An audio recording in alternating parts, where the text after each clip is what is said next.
네, 이번 차트에서는 중국 문단의 뿌리찾기 문학과 최홍일이 눈물 젖은 두만강을 창작하게 된 동기에 대해서 살펴보도록 하겠습니다. 네, 일반적으로 민족 역사의 대전환 시기나 토종 문화와 외래 문화가 크게 충돌하는 시기는 개체나 민족의 뿌리찾기 의식을 불러일으키게 됩니다. 따라서 1980년대 중국 주류 문단의 뿌리찾기 문학 붐이 일면서 중국 조선족 작가들도 스스로 민족 정체성에 적극적인 관심을 가지게 되었고, 그로 인해서 중국 조선족 문단에도 민족적 뿌리를 찾고자 하는 역사소설 집필 붐이 일어나게 되었습니다.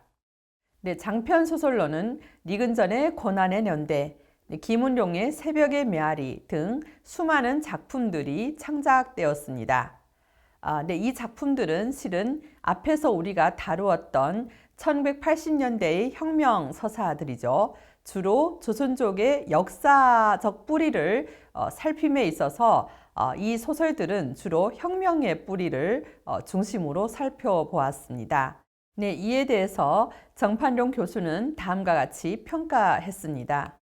네, 이 몇 년 사이 중국 조선족들 속에서도 민족 문학에서 역사 제재, 역사 배경의 문학이 많이 나타나고 있는데, 이것이 마치 어디에서 나아졌는지 모르는 아이가 아버지, 어머니를 찾는 것과 비슷하다.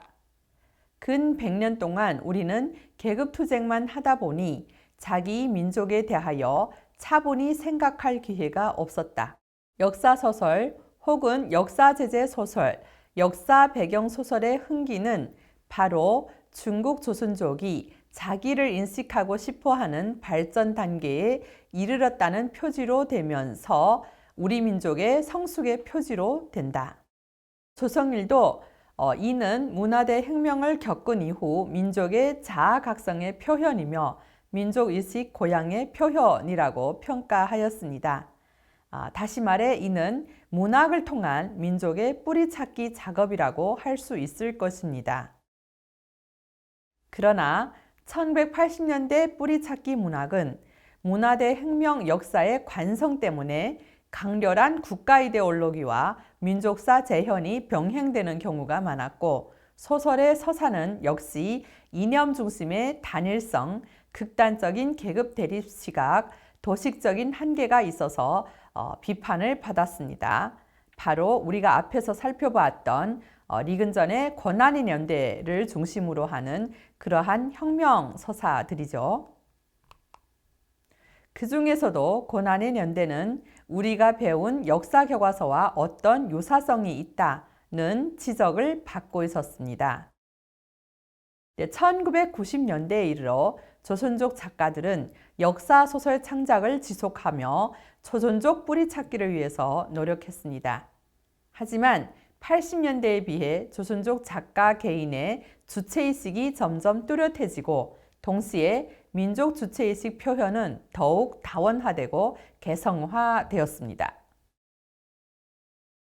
고난의 연대 등 1980년대 역사소설이 안고 있던 계급관념의 과잉과 도식화 창작에 비해 90년대의 작가들은 지극히 평범한 인간들의 세속적인 생활과 그들의 운명을 담담하고 안정된 어조로 펼쳐 보일 뿐, 계몽가적인 역할이나 작중 인물과 사건에 대한 강렬한 작가로서의 감정 색채나 평가에 대해서는 피합니다. 세속적인 생활에 대한 묘사를 통해서 조선족 작가들은 민족 역사를 서술하고 민족의 정체성 확인 내지 민족의 뿌리를 찾고자 했습니다.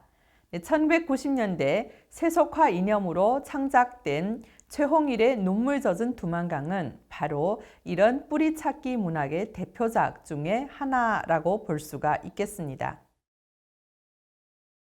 중국 조선족 작가 최홍일은 1954년에 요녕성 신빈에서 태어나 1970년에 하향 지식 청년으로 연변 화룡현으로 내려가서 농민들과 함께 노동을 하면서 재교육을 받았습니다. 그러니까 이제 최홍일은 이제 이게 문혁중이죠. 1970년이면 문혁에서 거의 모든 고등학교 졸업생들이 했던 것처럼 농촌에 내려가서 농민들의 재교육을 받았던 그런 이제 경력을 갖고 있습니다. 네, 그리고 1980년 문화대 혁명 이후 제1차 대학 입시를 회복했을 때 대학 수능에서 성공을 하여 대학생으로 연변대학교 조선어문학과를 다니게 되었고 순조롭게 졸업하게 됩니다. 네, 그러니까 어떻게 보면 문혁 동안 이제 폐지됐던 수능이 회복된 이후 제 첫 기회 1기의 대학생으로 된 행운아인 셈입니다.